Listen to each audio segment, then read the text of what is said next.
Et bonjour à tous les amis, c'est Gigi, on se retrouve pour une nouvelle review de l'épisode 100 de Vrains. Et oui, ça fait longtemps que je n'ai pas fait de review de Vrains, j'avais envie d'en faire une depuis quelques semaines. Je me demandais est-ce que j'en fais une pour le centième et tout, pour le symbolisme, mais est-ce que surtout l'épisode va s'y prêter? Et bien je peux vous dire que oui, l'épisode s'y prête. Et on va aussi parler un peu du 99 parce qu'il y a beaucoup de choses à dire sur ces deux épisodes là, en l'occurrence du positif et du négatif. Je vous rassure, pour une fois, ça sera surtout du positif. Vous allez entendre de la passion comme rarement vous en avez entendu sur Brains. Ça me fait plaisir, j'espère que ça vous fait plaisir aussi. Et voilà, on est parti.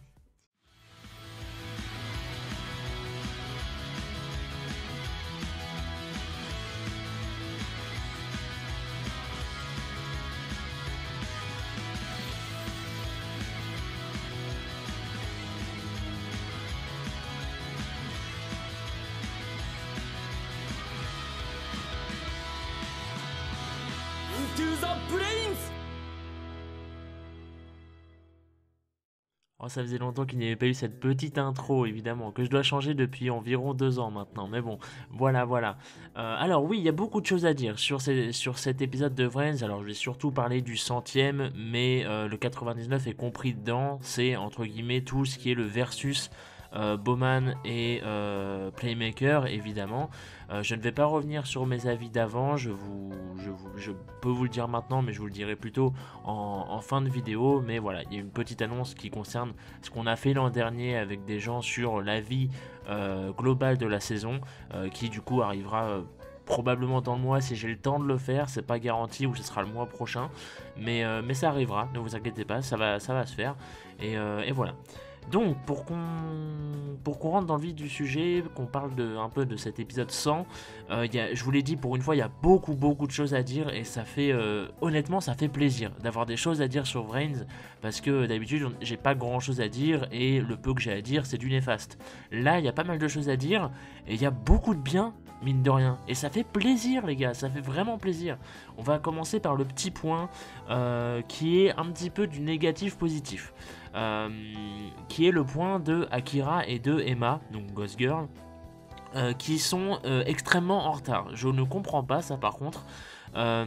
Si vous voulez, en fait, le plan d'Akira et Emma, pour ceux qui ne suivent pas ou qui s'en souviennent pas ou qui ont peut-être mal compris, j'en sais rien du tout. Leur plan, c'est qu'en fait, ils veulent hacker Vrains. Alors, je vais vous faire un très gros résumé, hein, évidemment. Il n'y aura pas les détails et tout. Ils veulent hacker Vrains afin de provoquer une espèce de shutdown et un reboot du système pour, en gros, que ça règle tous les problèmes. Voilà. Le problème, c'est que Akira, toi qui es qui était PDG d'une grande entreprise comme Sol, pourquoi tu penses à ça 25 épisodes après le début de l'arc? J'ai l'impression qu'il n'y a que moi qui ai eu cette réflexion. J'espère qu'en entendant cette phrase, il y en a qui vont se dire ah bah oui, lol, il est con. Parce que, les gars, Akira quoi. Et même Emma, tu vois, Emma, depuis le début, elle subissait alors qu'elle aurait pu faire ce qu'elle fait mieux, à savoir hacker. Et Akira, il a accès au dossier de la Sol, donc les deux qui se mettent ensemble pour ça, c'est la meilleure combinaison possible. Et ils le font à l'épisode 100, alors qu'on est là-dessus depuis l'épisode 75. Donc c'est quand même chiant les gars d'avoir traîné 25 épisodes pour ça. 25 épisodes qui étaient terribles, hein.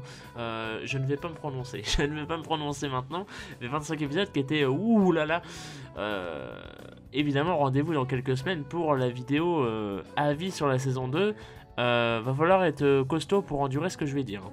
Je vous le dis. Mais bon, bref, voilà, mieux vaut tard que jamais, comme on dit. Par contre, c'est arrivé très en retard, je trouve. Je suis désolé, d'ailleurs, cette vidéo sera assez longue, je pense. Je vous l'ai dit, il y a beaucoup de choses à dire, mais j'espère que ça vous fera plaisir. C'est le retour des reviews, ça va pas revenir avant un certain temps, je pense. Profitez-en. Donc oui, Akira et Emma, j'ai trouvé que c'était beaucoup trop en retard, en fait. Mais au moins c'est là. Voilà, le problème c'est que du coup le fait que ce soit en retard, bah, ça enlève un peu de crédibilité à la chose, à mon sens, évidemment, je précise, c'est mon avis. Par contre, le bon côté de la chose, c'est que du coup les trois lieutenants des Anoï, justement, vont rejoindre le camp d'Akira et Ghost Girl pour s'allier et également, alors eux c'est d'un aspect de vengeance vis-à-vis de Revolver qui est mort, bon voilà, mais c'est... Voilà, tu vois, ils vont s'allier aux héros. Du coup, il y a une alliance méchant-héros pour justement... comment dire pour arriver à cette idée du shutdown de Vrains. Et ça, c'est quelque chose que vous le savez, vous me connaissez si vous suivez les reviews depuis le début de Vrains. C'est quelque chose que j'attendais depuis le début de Vrains. Enfin, surtout depuis la fin de la saison 1, mais voilà, depuis le début de Vrains, c'est quelque chose que je voulais voir. Et bon, ils l'ont pas fait avec les meilleurs persos, évidemment, mais bon, ils l'ont fait un petit peu avec Playmaker et Revolver. Bon, on savait que ça allait arriver, mais voilà, ça fait toujours plaisir. Mais là, le faire avec Akira, Ghost Girl, Baira, Faust et Genomu, bah pourquoi pas en vrai, pourquoi pas, c'est déjà ça de fait et je trouve ça vraiment cool. En vrai, c'est une très bonne idée vous avez pas idée, j'ai pas enregistré mes réactions. Et j'en suis désolé, c'est peut-être la chose qui manquera à cette review. Mais j'ai pas enregistré mes réactions, mais je vous jure que quand justement, je crois que c'est Genomu qui a eu l'idée de les contacter pour leur dire bah on n'a plus qu'une seule solution, c'est de s'allier à eux et voilà quoi. Je crois que c'est Genomu qui a eu l'idée et quand il a dit ça, mais j'étais tellement oui putain, enfin quelque chose de concret. Et c'était, j'avais explosé de joie dans mon écran, c'était génial. C'est de bons sentiments qu'on aime ressentir. Le problème c'est que c'est bien évidemment très rare. Mais voilà, on va pas s'en plaindre. C'est une très bonne chose. Ça fait vraiment plaisir que les scénaristes se sont enfin décidés à le faire. Il aura fallu attendre l'épisode 100. Mais voilà, au moins on y est pour... ça promet un bon final de saison. Et peut-être même un bon amorcement pour la saison 3. Alors je vais pas m'avancer parce qu'on sait très bien que tout ce que Vrains entreprend, en général, ça finit mal. Donc là, c'est pas une relation qui risque de durer, c'est une relation qui devrait durer vu justement ça. Le problème, c'est qu'on connaît Vrains, on sait que, voilà, début de saison 3, ils vont plus jamais se reparler. Voilà, ça va être terrible. Et c'est bien dommage, mais voilà. Au moins, ils coopèrent pour ça. C'est quelque chose qu'on voulait voir, donc on va pas s'en plaindre, les gars. On va pas s'en plaindre. Et on va aborder du coup le gros de ces épisodes et de cette review, c'est le duel entre Bowman et Playmaker, car il y a tellement de choses à dire sur ce duel, mon dieu. Il y a tellement de choses à dire, on est seulement qu'aux 2 premiers épisodes, il y en a au moins un autre, peut-être même 2, parce qu'on sait que la saison 3 va arriver à l'épisode 102 je crois, donc oui, donc le 101 et peut-être le 102, ou si ce n'est le 103, je sais plus, bref, il reste au moins 1 ou 2 épisodes, on ne sait pas, voilà. Et pour l'instant, ce duel est juste excellent. Il faut se le dire, les amis. Il faut se le dire, c'est vraiment excellent le duel. Alors, je vais vous le dire après. Mais ce duel me fait énormément penser au Yubel contre Jaden en plus. Dans plein de points. Et je pense que ça va continuer comme ça. Je vous le dirai après. Mais voilà, pour l'instant, le duel est juste excellent. Je veux dire, autant en termes de storytelling.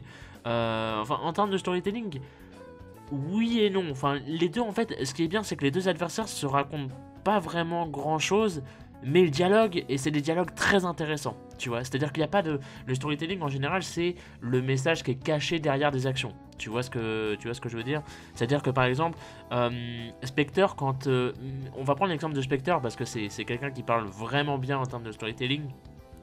Spectre par exemple, c'est quelqu'un qui tu vois, quand il va troller, quand il va provoquer quelqu'un, tu sens qu'il y a du storytelling derrière parce que c'est sa backstory un petit peu qui le fait se manifester comme ça. Tu vois, là, Bowman et Playmaker ont pas grand chose à montrer à part leur évolution justement. Donc c'est une autre forme un petit peu de storytelling qui est très appréciable également et justement qui était pas trop abordée dans Vrains, je trouve. En tout cas pas de la meilleure des façons évidemment. Et là ils le font vraiment très bien pour l'instant et j'ai hâte de voir comment ils vont conclure la chose. J'ai un peu peur évidemment, vous me connaissez hein, vis-à-vis de Vrains, j'ai toujours peur maintenant. Mais voilà, pour l'instant force est de constater que vraiment ils respectent très bien la chose, c'est très bien exécuté. Et ça fait vraiment plaisir quoi les gars. C'est vraiment pour l'instant le duel est excellent en termes de storytelling, en termes de aussi de duel vraiment. C'est pour ça que je me dis ça me rappelle énormément le Yubel contre Jaden, j'y reviendrai plus tard. Mais l'idée même de Bowman, Bowman en fait dans ce duel, il arrête d'être juste passible ou passif, je sais plus comment on dit, mais il devient juste méga intéressant, c'est-à-dire que Bowman, je vous spoil un petit peu ce que je vais dire dans mon avis de la saison 2, mais Bowman, moi j'ai toujours trouvé ultra quelconque, mais vraiment, c'est-à-dire que Bowman c'est quelqu'un qui ne fait rien, tu vois, c'est quelqu'un qu'on te place au devant de la scène en mode regardez, il est balèze, il est fort, ça va devenir Dieu, etc. et tout, tu vois, et lui il est là en mode oui, je suis là, Tu vois, il n'y a rien. Bowman, il est quelconque au possible. C'est terrible. Depuis le début, Bowman a très peu de choses. Et là, pour le coup, tu vois, j'avais très peur parce que je me disais, putain, ça va être catastrophique. Parce que Playmaker, ils vont devoir lui montrer une évolution face à quelqu'un qui est absolument quelconque, qui n'a aucune émotion, qui n'a rien. Ça va être une catastrophe, le boss final. Et force est de constater qu'ils me font mentir. Parce que Bowman, dans ce duel, est juste très très bon. C'est une très bonne surprise, Bowman, finalement. C'est très intéressant comme personnage. Enfin... comme personnage non, mais comme la façon de l'aborder en tant que boss final dans ce duel-là, c'est-à-dire que dans les autres c'était un peu moyen, mais dans ce duel-là, la façon de l'aborder est vraiment pour l'instant très bonne, et ça me surprend beaucoup, honnêtement. Mais dans cet épisode, elle est très bonne. C'est-à-dire que sa façon, en fait, dont il se sert, par exemple, de la curiosité des humains pour gagner en force, parce que c'est ça qui est vraiment appuyé dans les épisodes 99-100, c'est le fait que Bowman, en fait, se sert de la curiosité des humains, du soutien des humains, de l'union, etc., des humains et tout, qui, au final, est un petit peu la force de Playmaker, parce qu'en fait, tous ces humains qui sont dans Link Vrains, qui se connectent, etc., qui envoient des ondes positives à Playmaker et tout, finalement tout ça devient sa faiblesse à Playmaker. Et c'est juste, c'est génial. C'est génial comme idée, c'est complètement simple, mais c'est génial. C'est génial de voir ça dans Yu-Gi-Oh! Et surtout dans un truc comme Vrains, quoi. C'est quelque chose qu'il fallait faire. Et pour une fois, ils l'ont fait, ils l'ont bien fait. Et ça fait vraiment plaisir de voir ça, les gars. Parce que le fait que, je reviens sur cette idée par exemple que Bowman en absorbant, enfin, en fait il a créé une espèce de système un peu malgache qui du coup peut tuer les humains, récupérer leur conscience, je crois, un truc comme ça, enfin leur force d'âme on va dire, et qui du coup à travers leur force d'âme peut créer quelque chose en les assemblant. Il peut créer par exemple une data storm assez énorme ou des conneries comme ça. Et du coup voilà, ce qui est très bien c'est que justement il s'en sert pour gagner en puissance, non seulement pour enfin il s'en sert pour plein de choses en fait. C'est ça le truc, c'est que c'est pas juste une action pour avoir une carte gratuite ou quoi que ce soit, tu vois. Il s'en sert vraiment pour plein de choses. Il s'en sert déjà pour gagner en puissance, à savoir améliorer son deck, tout simplement, montrer que voilà, lui aussi maîtrise la Data Storm, mais en plus la maîtrise mieux que Playmaker pour l'instant. On n'est pas à l'abri d'un skill de Playmaker à la fin du duel, hein, on est d'accord. Voilà, premier point. Deuxième point, il nous dit en plus que justement le fait qu'il absorbe du coup les espèces de données des gens fait que du coup il absorbe également leurs pensées, ce qui est génial parce que Bowman depuis le début c'est un réceptacle en fait, c'est juste ça, c'est ça d'ailleurs que je reproche à Bowman depuis le début, que je vous disais tout à l'heure qu'il est un peu quelconque, qu'il est sans vie, c'est que c'est un réceptacle sans vie en fait, c'est une coquille. C'est juste une coquille, tu vois. C'est-à-dire, c'est même pas une coquille vide, mais c'est juste une coquille. Tu vois, c'est une coquille qui est remplie, mais qui n'arrive pas à s'exprimer avec ce qu'elle est pleine. Donc, c'est juste une coquille, tu vois. Pour moi, Bowman, depuis le début, ce n'était que ça.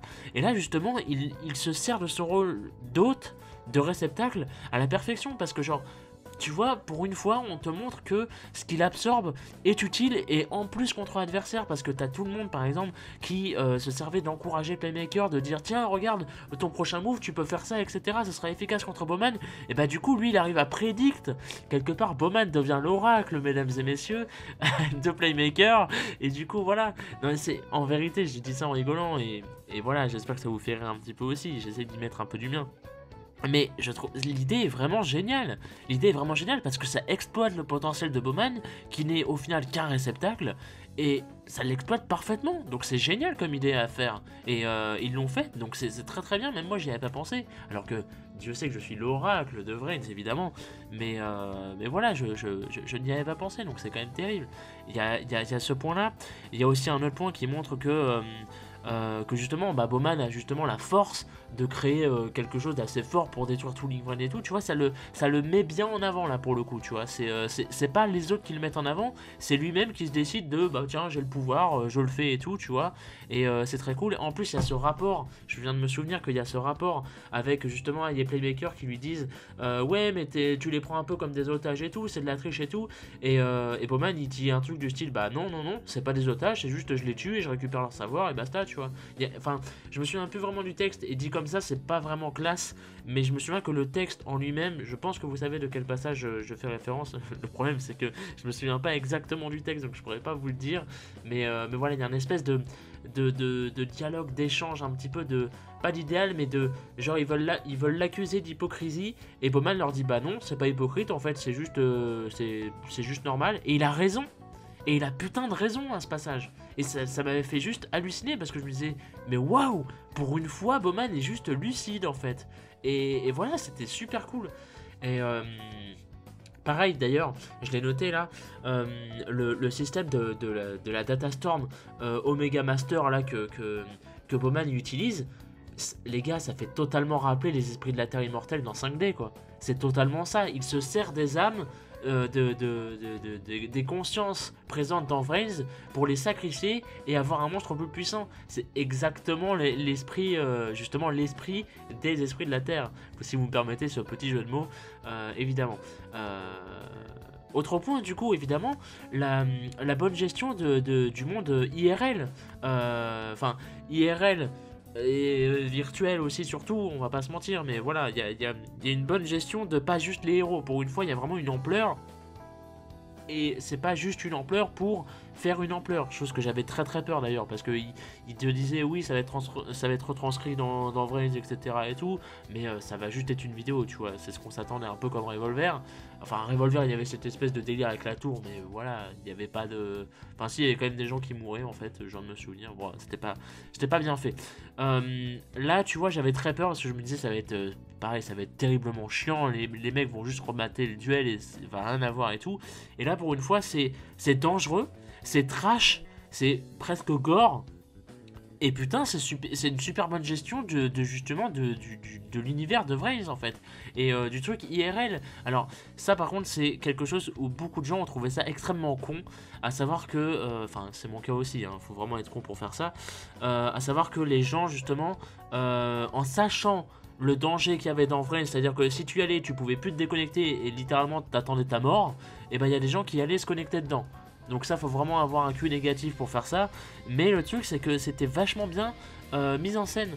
À savoir que la mise en scène à ce moment-là, c'était vraiment pas la bêtise humaine, tu vois, c'était vraiment la curiosité. Parce que justement, et Bowman, c'est ce qu'il appuyait, et c'est là aussi qu'il était très bon, c'est qu'il disait la curiosité, en fait, les pousse à se rendre quand même dans Vrains pour voir ça de leurs propres yeux. Et du coup, après, ils se font piéger d'eux-mêmes. Donc, c'est complètement con, certes, mais c'est génial comme trait à aborder. Je trouve ça génial, surtout de la part de quelqu'un comme Bowman, qui du coup, lui, trouvait ça méga inspirant. Je trouve, enfin, je suis désolé, mais ce sont des valeurs comment dire, des questions de moralité que j'adore voir, et de voir ça dans Yu-Gi-Oh! Et surtout dans Vrains, je vais pas vous mentir, je m'y attendais absolument pas, et ça fait un bien fou de se dire que Vrains, malgré le catastrophe que ça a été pour cette saison 2, et je le dis d'avance, pour moi la saison 2 est catastrophique, malgré ça, ils ont réussi à vraiment, enfin voilà, tu vois, ils arrivent quand même à faire de très bonnes choses, à carburer de bonnes idées et tout, de bonne morale, de bonnes éthiques, et ça fait un bien fou de voir ça dans Vrains, quoi. Après tout ce qu'on s'est mangé dans la gueule, moi je vous dis, ça me fait un bien fou. Donc voilà, c'était très génial, ça n'a pas de sens, enfin c'était très bien, voilà, je trouvais ça génial, et voilà. On va passer sur l'idée des IA qui est représentée justement par le monstre clé de Bowman, le fameux Link 5 que tout le monde a bandé devant, évidemment, surtout évidemment on pense à l'ami Joris qui oh là là, attendait ça depuis l'épisode 40 au moins, si ce n'est avant. Il en aura attendu hein, son petit Link 5, mais il est là. L'idée du Link est géniale quoi, l'idée du Link surtout dans l'épisode 100 où le fait qu'il permet de se switcher et c'est littéralement un autre monstre en fait qui pop, et en plus il a les noms des Ignis et tout, enfin c'est complètement fait pour, c'est complètement gratuit, c'est génial, c'est tout ce qu'on aime, le monstre est craqué en plus, est craqué. Il a pas l'air si fumé que ça, mais l'idée du monstre qui change et tout, l'attribut, ça change de monstre, ça change les pointeurs de Link, je crois. C'est génial quand même. Enfin, le truc est complètement... vraiment, jouer sur cette versatilité-là, c'est pareil, c'est très très bien. J'adore moi en plus tout ce qui tourne sur les attributs. Je trouve que c'est pas assez... comment dire, c'est pas assez appuyé dans le jeu Yu-Gi-Oh! Les attributs. Et je trouve qu'un monstre comme ça, c'est absolument génial. surtout avec le storytelling des IA derrière, c'est très bien pensé, voilà.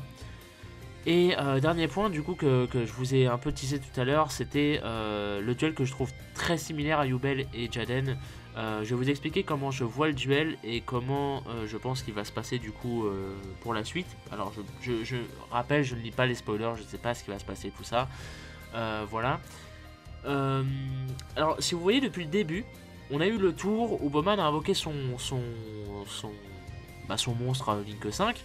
On a eu Yusaku ensuite qui a joué de la synchro. Dès ce moment-là, je me suis dit, il y a un air de Yubel Jaden, mais je vais le garder pour moi. Je l'ai pas mis, notamment dans le serveur de Yugi Annie. Je l'ai pas mis dans le salon spoiler, je crois.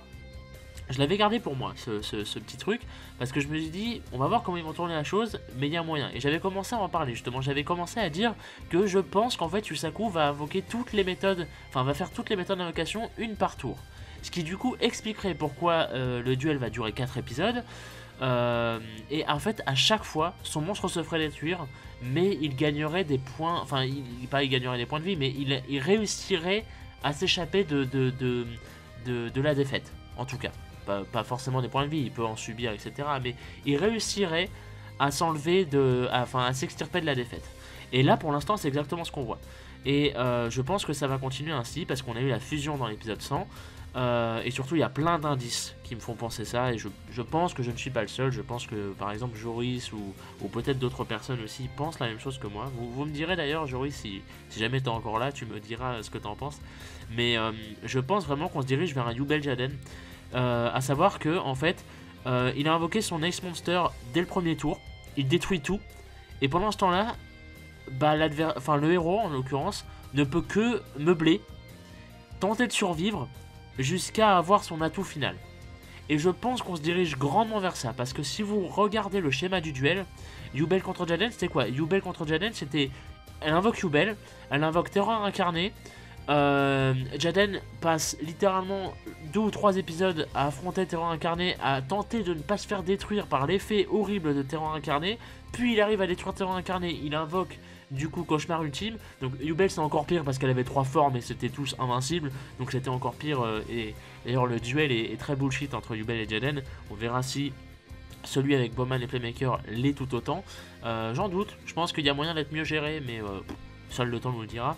Mais en l'occurrence là c'est la même chose. T'as l'hydre à 4000 d'attaque contre le Quantum oui c'est ça, c'est le dragon synchro de Yusaku au début. Je sais pas pourquoi il invoque le dragon synchro. Enfin si, apparemment c'était pour profiter de son effet et tout, mais il a été annulé. Donc voilà, mais c'est, je vous le dis hein, c'est juste un comment on appelle ça, c'est juste c'est juste une excuse. C'est juste une excuse pour dire, pour l'invoquer et tout, comme le Cybersclock Dragon dans l'épisode 100. L'excuse, je crois que c'était justement qu'il peut augmenter son attaque et du coup, paf, il peut tenter de le battre au cac. Sauf que du coup, ce qui est génial aussi là-dedans, dans cette tournure du duel, c'est que du coup, Yusaku permet de mettre toutes ses méthodes d'invocation, donc tout ce qu'il a accumulé au fil de cette saison. Donc en termes de storytelling, ça montre son évolution justement. Là où Bowman justement, ça fait découvrir le monstre par rapport à ça. Tu vois, c'est-à-dire que à chaque fois, tu as un effet que tu penses qui permet de vaincre le monstre, et justement le monstre te dit bah non, justement j'ai un effet pour contrer ce cas-là, et ça te montre ça te montre l'étendue des IA, du pouvoir de Bowman, etc. en tant que boss final. C'est aussi ça que je vous disais, que le duel est vraiment excellent. C'est en termes justement de présentation des choses. D'un côté, on a Yusaku qui est accablé, mais qui montre son évolution, qui montre son parcours dans cette saison. Et à côté de ça, on a Bowman qui justement, lui, a juste un seul monstre, et ça lui suffit parce qu'il peut tout faire avec. Tu vois, et il n'a pas besoin de plus, donc c'est ça aussi qui est génial. Et donc je pense en fait que le duel va continuer comme ça, c'est-à-dire que je pense qu'au prochain épisode, peut-être on aura... non, je vous le dis, hein, c'est pas sûr, là je dis pas, je vais faire l'oracle et tout, mais je pense que du coup ça va continuer, on aura le Xyz, on aura le rituel, enfin plutôt le rituel et le Xyz ensuite je pense, voilà. Sinon, après je sais qu'il y a Ai qui doit faire un truc spécial, on verra bien, je sais rien de ce qu'il va faire ce con. Voilà, mais je me dis pour l'instant on est bien parti pour faire un Yubel Jaden. Et en fait je me dis qu'à la fin, en fait quand Yusaku aura tous ses Ice Monsters, c'est à dire que le rituel, le fusion, le synchro, le Xyz dans son cimetière, il va par une espèce de charge de lame malgache, il va tous les ramener, il va tous les faire fusionner, il aura son Link 5 grâce à son skill, et il aura le Link 5 parfait pour contrer le machin. Donc ce sera ou une évolution du Firewall ou une évolution du Code Talker, j'en sais foutre rien, ou peut-être même les deux, hein, j'en sais incroyablement rien. Et voilà, ça contrôlera les codes, enfin ça contrôlera l'hydre malgache de Bowman et il gagnera comme ça. Là par contre je suis prêt à m'appeler l'oracle, je vous garantis pas que ce sera le cas, mais je mise fortement sur ça, je pense que c'est une grosse possibilité, on verra bien ce qu'il en est, il est possible aussi que ce ne soit pas le cas, mais je pense qu'on est parti vers quelque chose dans cette direction là en tout cas. Voilà, vous me direz ce que vous en pensez, vous me direz si mon idée vous paraît bonne, et vous me direz aussi ce que vous en pensez de votre côté. Est-ce que du coup, est-ce que vous pensez qu'il va se passer la même chose? Est-ce que vous pensez que ça va se passer autrement? Voilà, voilà. Moi je vous laisse, j'ai fait le tour, je suis désolé, la vidéo aurait été assez longue quand même, un petit peu 25 minutes. Voilà, écoutez, c'est la passion qui a parlé, je pense que ça s'est entendu. Je pense que ça vous a fait du bien aussi pour une fois de m'entendre passionné par Vrains. Faut l'avouer, c'est rare, mais voilà, ça fait du bien en vérité, même pour moi, je peux vous l'assurer. Là j'ai fait une review, je me disais putain mais comment je vais le faire, en plus ça fait longtemps que j'ai pas fait de review et tout, c'est chiant, ça se trouve je vais pas être pertinent, ça se trouve maintenant ils en ont plus rien à foutre, etc. Et je me dis au final, bah là faire une review, ça m'a rappelé ce que je faisais de base, je fais ça pour partager ma passion. Et voilà quoi, là c'est exactement ce que je suis en train de faire, et je kiffe. Au moment où je vous parle, là je suis en train de tourner, je vois mon petit Audacity qui tourne, je kiffe, je kiffe parler parce que je sais que c'est ma passion qui parle, et que voilà, j'en ai limite le souffle coupé, c'est génial. Mais voilà, donc merci, désolé d'avoir pris trop de votre temps peut-être. Dites-moi vos avis du coup sur ces épisodes en général, pas sur l'arc, gardez ça pour la vidéo justement qui va venir sur toute la saison. Je compte sur vous pour être présent là aussi. Et puis voilà, merci à vous. Encore une fois, il y a le serveur Discord, voilà, il y a le Utip aussi qui est dans la description. Je vous ferai une vidéo à un moment pour vous parler de mon Utip, mais pas maintenant, mais un jour peut-être. Voilà. Merci à vous d'avoir pris le temps. Merci à vous de prendre le temps également pour les commentaires. Et puis voilà. Ça m'a fait plaisir. J'espère que vous aussi. Voilà. Des bisous. Bonne chance Vrains. Continue de nous hyper comme ça, c'est bien. Et puis voilà. On espère peut-être revenir bientôt, évidemment, pour d'autres reviews. Merci à vous. Je vous embête pas plus longtemps. Des bisous.